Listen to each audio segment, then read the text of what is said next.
So I think it's time for another Wagner update. If you can let me know in the comments below how you want me to structure these, if you want me to do like a 3, 4, 5 minute summary of what's happened so far, some of the stuff in the background, because I know a lot of people are just tuning in for the first time. Things are moving extremely rapidly, and I know I often get frustrated when I'm watching news reports or videos and they don't like explain like the background, they just kind of jump into it. So let me know in the comments below. I'm trying to do my best to cover it. Now, as always, what I'm going to attempt to do in this video and in all my updates is differentiate between what we know for certain, what is completely unconfirmed, there's no like evidence really for, and what my personal opinion is what's probably happening. So to start off with what we're pretty sure about, Wagner did cross back into Russia from Ukraine. It took Rostov, which is a city close to the border of about 1 million people. We aren't really sure how many soldiers Wagner has, how much equipment they actually have, or any of kind of the specific details. There's been a bunch of claims that there's been firefights between Wagner and the Russian army. I have not seen any evidence of that. Prigozhin claimed that they shot down some helicopters. I haven't seen any video of that. I haven't seen any statements other than what he said, and he's not really a reliable source in all of this. There's been some videos posted, but I always gotta warn when you're looking at videos on social media. A lot of these videos could be like literally anything. It couldn't even be in Russia. It could be from months ago. It could be in Ukraine. It's literally like one of them I saw was just some dude shooting a rifle in like the air. And I just like, what even is this? Some of the stuff that looks more legitimate is the tanks running through Rostov. But once again, it's very hard to differentiate between the Wagner soldiers and the regular Russian army because in a lot of ways they're basically the same thing. And even from my understanding, Russian specialists are having trouble differentiating. I mean, they use the same equipment, their uniforms look similar. The Wagner troops seem to have taken off their particular insignia. So we don't know if we're looking at Russian troops or Wagner troops or defecting Russian troops or anything like that. But there's all these claims that there were firefights. I've seen no evidence of that. So Wagner rolled into Rostov and claims that they took it over. The governor of the region, the governor of some of the neighboring regions, basically instituted a curfew and canceled public events. They told people to avoid the center of the city. There's been no evidence that I've seen that Wagner has been shooting or harassing the civilians, that they've been looting or anything. Now, Rostov contains the headquarters of the Southern Military District. So basically, it's the closest thing we have to a planning zone or a planning building of the entire military operation in the war in Ukraine. And there was a lot of interestingly, just to kind of give an idea of how, like, we have no idea what's even happening. Um, there's all these soldiers who had surrounded the Ministry of Defense. And people were like, did Wagner take it? And these are regular Russian army troops or these Wagner troops? So it seems that it was Wagner troops. The deputy minister of defense actually came out and talked to Prigozhin, and so far Wagner has claimed that we are not going to interrupt any aspect of the war in Ukraine. They did not attack the defense headquarters. They didn't go into it. They said we're just going to let the people who are in it running the war continue. They supposedly seized the various airports, but they haven't done anything to stop logistical flights. Or as far as we can determine, at least the claim is they have not done anything to try that could impact the war effort directly. I mean, obviously this is going to impact the war effort, but they haven't been, as far as I can determine, shooting civilians or getting into real firefights with the Russian military. If anything, I feel like both sides don't really want to shoot their own people, and they want some sort of negotiated settlement to this whole thing. That's kind of speculation, though. So we know they've occupied Rostov. It doesn't appear anything like violent is really going on there, and they have started moving north towards Moscow. Um, are they going to reach Moscow? We don't really know yet. the thing that really baffles me about this, and this is kind of, once again, so Wagner is like an autonomous part of the Russian military.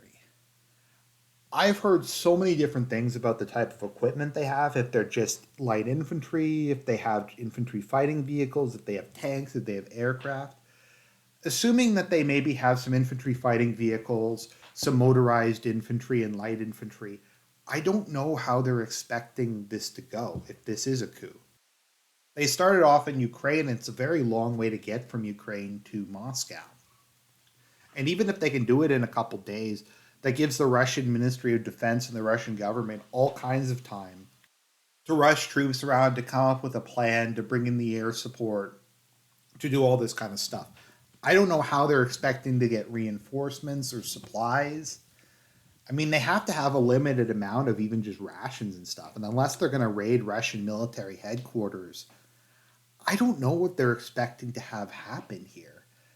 Now, the big, like, completely unconfirmed thing I've seen is what the Russian military's doing. And some people have said that, like, large portions of it are surrendering to Wagner, that units are going over, that this is like a successful military uprising. I haven't seen any evidence of that. I think more likely, um, honestly, and this is my personal opinion, I think the Russian government might just be baffled by the whole thing. Like, they didn't see this coming. Prigozhin just kind of like did this whole YOLO thing without a lot of preparation. And the Russian government's just not really sure what to do. And they don't want to start a firefight inside of Russia. They don't want to kill all of these like elite Russian soldiers. They don't want to lose their own army. And it would just be deeply embarrassing to have to do that. Like, morale is going to plummet because of this whole thing. If they're going to have to kill like 25,000 veteran Russian soldiers who were fighting alongside the regular army for the last year, I just don't think like anybody really wants that to happen. So I think there's a non 0% chance that there's not like an uprising going on in the Russian army. The Russian government is just kind of baffled and not really sure how to deal with this. Now, something that was strange is for the first couple of hours, Putin didn't say or do anything, and this led to a lot of speculation that maybe this was some sort of self coup. Maybe Putin had cut a deal with Prigozhin. He was going to go in, remove Putin's rivals, remove the Ministry of Defense. Putin was going to promote him, give him more of a say in running the war, and that this was some kind of 4D chess plan. I've also seen, and I didn't really believe it at the time, because I generally speaking don't believe any of the four, most of the time, not the 4D chess plans, like that false flags happened or whatever, but that this was Russia was doing this to distract from the Ukraine front, and then they were going to launch some big counteroffensive to the counteroffensive while Ukraine was distracted. I didn't think that was the case at the time. I still don't think that that's the case now. I just don't, I can't see at a time when Russia is under such international scrutiny, and maybe this is just my personal opinion, any military in the world allowing this to happen. Like allowing Prigozhin to call his superiors traitors, running his mouth off, and now marching into like Russia. It's completely unacceptable. Even if a lot of what he's saying about corruption and incompetence in the military is true, and it very well could be true, you just can't allow this to happen in a democratic society, an authoritarian society, in any kind of society. One of the hallmarks, at least in my opinion, of the Soviet Union was how strong civilian control over the military was. I don't know if there was ever a real threat of a military coup. The closest I think we got was in the aftermath of Stalin's death, where Zhukov got involved to help dispose of Beria. But that really was, the military didn't really take power in the aftermath of that. That was just to allow Khrushchev and Malenkov to run the Russian state. And it was kind of unique because literally everybody in Russia hated Beria and wanted him gone. So unless I'm wrong, I think the Russian army mutinying in this fashion is completely unprecedented. Now, Putin did come out finally and make a speech. He called Prigozhin a traitor. He said that everybody who's following them is committing an act of treason. They're undermining the war effort. They're spreading anarchy in Russia. I don't think he can walk that back. So I don't think there's any realistic chance that Putin is involved in this whole thing. That this is some 4D chess move by Putin to purge his own government, to um, distract from the Ukraine front. I think whatever Prigozhin is doing, Putin wasn't aware of it. And once again, though, I haven't seen. And once again, this video is going to be out of date as soon as I put it up because stuff is happening very quickly. Prigozhin is marching on Moscow. It doesn't appear that the Russian army has taken active steps to stop them. Most of the Russian staff, general staff, and regional governors, to my understanding, have declared their support of Putin and condemned this uprising. We still really have no idea what Prigozhin even wants. Like, I've seen speculation ranging from him being a stooge of NATO and Ukraine to him being an ultra nationalist who thinks the war isn't going like far enough. But then he also deliberately tried not to, at least in his statements, undermine the war effort. And Wagner was fighting in some of the most brutal um, combat of the war for months now. So I don't really know. And we're gonna go past. That's what we know factually. We're gonna go into my speculation for a moment. So here's what I think is happening. There's like a 1% chance that this is some kind of psyop and this is a distraction, and Putin's and Prigozhin are playing them off against each other. There's about a 20% chance, or maybe a 15% chance, that this is some sort of long term op by NATO. And Prigozhin has been working with them, and we saw leaks that NATO and Ukraine have been working with him, and they've been giving him intel about Bakhmut, and he's been trying to drain the Russian army. I've seen all kinds of stuff like that. Now, that is possible, but that's just kind of a speculation of motives.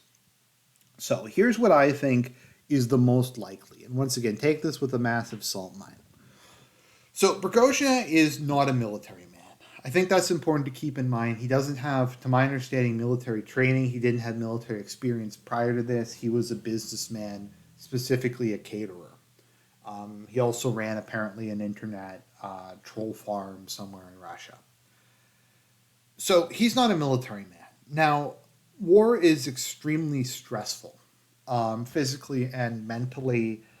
And that's why you have things like called shell shock, where living under constant pressure that your life's in danger, that at any moment a missile could come in, you hear artillery going off all the time, you hear bullets whizzing by you. The constant stress of that wears down the nerves of even the bravest men, and they start to get kind of a little loopy as time goes on. That's why they, generally speaking, try to rotate troops fairly frequently to try to minimize the impact that this is having on them. Now, Wagner was in there for a really long time. I don't know how much rotation there actually was, but they were in there for like 5 or 6 months on a daily basis fighting extremely brutal urban combat with constant shelling both from them and for the other people. So it's got to have had like a severe impact on all of them.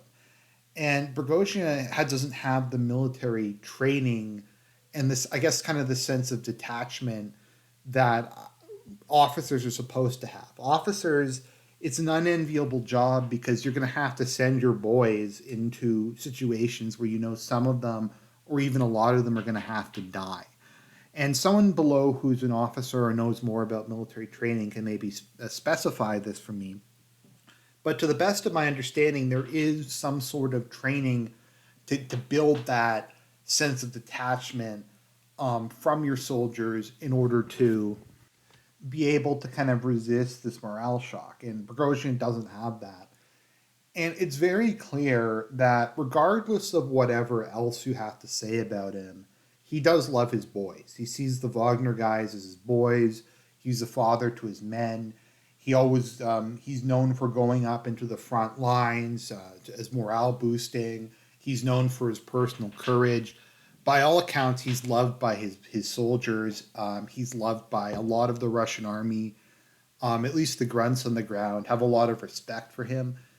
And pretty much every military, a lot of the soldiers hate the higher ups because they have to make difficult decisions.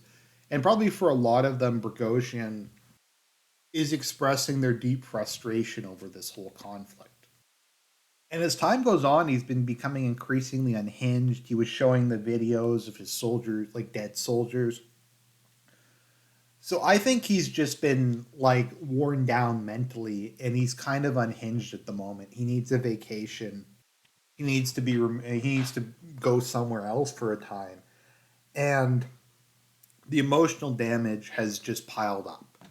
And he's become increasingly paranoid. He thinks that the Ministry of Defense is screwing him. And so he's heading into this whole thing in a really, really bad mental state. And maybe that's me pathologizing him. Maybe that's me. I don't know what you want to call it. But given everything we've seen between him making increasingly unhinged vlogs, his narrative about his boys being sacrificed getting worse and worse as time goes on, and how brittle the fighting is, this all seems very reasonable to me. So that is speculation. Now back to a second for things that we know for sure. From what I've heard, the Russian Ministry of Defense was trying to fold Wagner into the regular Russian forces. Now they might have been retained as their own unit with their own identity and culture and stuff like that, but they were trying to make them sign direct contracts with the Russian army and basically formalize them. And there was a lot of concerns that if that were to happen, Prigozhin was going to lose his control of the Wagner organization, that he was going to be sidelined, that he was going to be removed from power. And this brings us into what the motives could be. And there's a bunch of different motives, and none of them are really mutually exclusive. Firstly, he just felt that he was being removed, and he didn't want to be removed, probably out of a mixture of paternal affection and just he has a massive ego, and he likes being a warlord. He likes having this unique position where he's this big media personality, where he leads this like James Bond-esque like evil organization called, like named after a German composer, and he gets all this media attention and people act like he's a supervillain. I mean, that's got to be addictive, especially for someone with a big ego and someone who doesn't have the a military background, and now he has all this military glory and he's seen as a hero of Russia. And this was just kind of an act of desperation to try to preserve his position and to prevent him from being taken away. And I mean, this does play into the paranoia that's been building up in him, but the Russian Ministry of Defense is out to get him.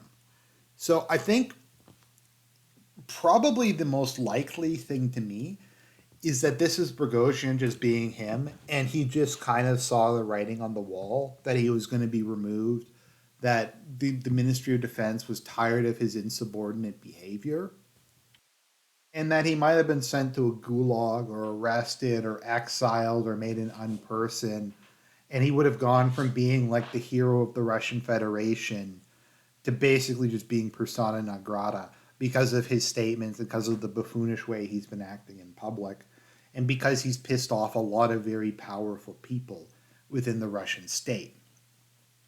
And that this is just a desperate attempt to get attention, to force Putin and the Russian government to the bargaining table, to preserve his position in his organization. That, I think, is the most likely option, that this thing wasn't part of some elaborate plan. It's just he might have gone to his boys and just said, look, they're going to break us up. We're a family. We're not getting the glory we have. It's almost kind of like the plot of the movie The Rock, where the American commander takes control of Alcatraz with nerve gas because he feels that his soldiers who fought in all these Black Ops conflicts are not being adequately appreciated by the American military establishment and the American people. So that's, I think, I think that's like a 70%. Now, the other thing, and this is once again not mutually exclusive, is he got to deal with Ukraine and NATO. And he went to them and he said, he was like, okay, I've alienated everyone in Russia. They're coming for me. I'm going to go to Ukraine, NATO, and I'm going to cut a deal with them. They'll recognize me as the new president of Russia, or they'll support me financially or militarily or something. And this has been either a long time coming, or in desperation he turned to a force he didn't truly understand. And I haven't seen any real evidence of that so far, aside from some of the Discord leaks. But it's certainly possible because it's happening at a very opportune time. The spring offensive was a complete and total disaster. The last I heard, Ukraine had lost something like 40% of its equipment reserves. It was petering out. They hadn't reached the first line of defense. So this could just be a desperate gamble on the part of the West and Ukraine to try to prevent the war from ending on Russia's terms. Maybe if this is a big enough disaster, Russia will have to pull out of the war or will have to seek some sort of peace agreement. I mean, they don't lose anything by Prigozhin pulling this stunt. Um, like worst best case scenario, he overthrows Putin. He makes himself the new ruler of Russia, and it's just complete chaos because the army and the civil regions don't fall in line. Worst case scenario, it's a massive embarrassment and public relations failure for Putin. It makes him look like a joke. It makes the Russian army look like a joke. It makes the Russian state look weak and ineffective. So that is as best as I can determine what we know. What is purely speculation, we have no evidence for, and what I think is happening. In my opinion, and I could be wrong, and things are changing fast, Prigozhin is a man who's become unhinged and severely mentally and physically exhausted after months of brutal fighting. That he has a closer relationship to his soldiers, or I guess you could say his boys, than a commander probably should. And the stress of seeing so many of them die, and a feeling that him and his troops aren't receiving the praise that they deserve, and the thing that they were going to be taken away from him just led him to snap. And this is just a desperate throw of the dice to see if he could reverse the situation. That is my view on the matter. Please post below. Once again, I'm just trying to say that's from what the facts we know, that's the best guess I have.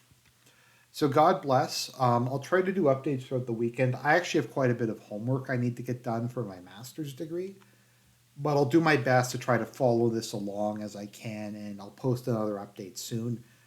I just, once again, we don't exactly know what's happening. So just be very, very cautious of anything that comes out of Telegram, because you have like a lot of, you just have everybody has a very strong agenda. I guess except for Agenda Free TV, because they don't have an agenda. But God bless everyone. Hopefully the situation resolves itself sooner rather than later, and hopefully it doesn't lead to mass bloodshed.